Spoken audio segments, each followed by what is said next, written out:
News, info sur NTV et CNN Télévision. Gabon, le président de la République centrafricaine, son Excellence Faustin-Archange Touadéra, de nouveau à Libreville au Gabon. L'information multiplex sur CNN et NTV. 10 mois après son voyage en terre gabonaise, le président de la République centrafricaine, Faustin-Archange Touadéra, a effectué le 10 août 2022 une nouvelle visite de travail et d'amitié à Libreville. Accueilli au bas de l'échelle de coupé par le chef du gouvernement, Madame Rose Cristiano Soukaraponda, l'un des meilleurs temps forts de cette visite est l'exécution des hymnes nationaux. Ensuite, le bain de foule avec la communauté centrafricaine vivant au Gabon. Ensuite, cap au Palais du bord de mer, où son Excellence Faustin-Archange Touadéra, président de la République de Centrafrique, est reçu par son homologue gabonais, Excellence El Hadj Ali Bongo Ondimba. Les deux hautes personnalités ont longuement échangé sur la question du renforcement des relations entre les deux pays, notamment en matière économique et de développement.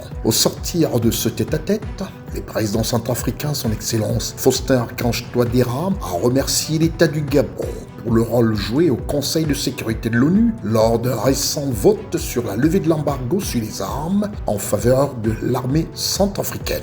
Vous vous souvenez que le Gabon siège au Conseil de sécurité et tout dernièrement, le Gabon a pris le leadership sur le groupe africain pour vraiment défendre la position de la République centrafricaine en ce qui concerne la levée de l'embargo.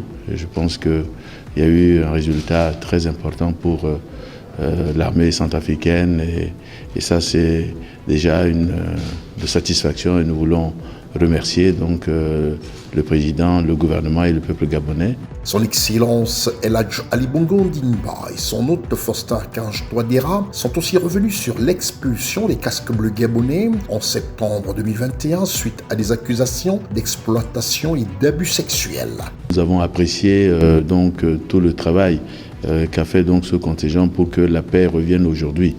Et vous savez que ce contingent est sous l'égide des Nations Unies.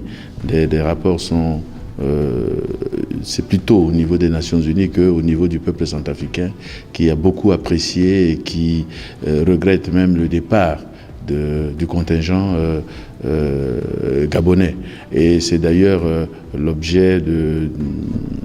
un des objets sur lesquels nous avons échangé en ce qui concerne un prochain protocole d'accord de défense entre la République centrafricaine et le Gabon. Les efforts des autorités centrafricaines visant le renforcement de la cohésion sociale et le redressement économique afin de conforter les acquis et garantir la paix et la sécurité en Centrafrique sont fort appréciables. Des efforts soutenus par l'État gabonais. Il est à noter que le Gabon, qui siège au Conseil de sécurité de l'ONU comme membre non permanent, est désormais très sollicité dans la sous-région Afrique centrale. Restez des nôtres et bonne suite des programmes sur CNN et NTV.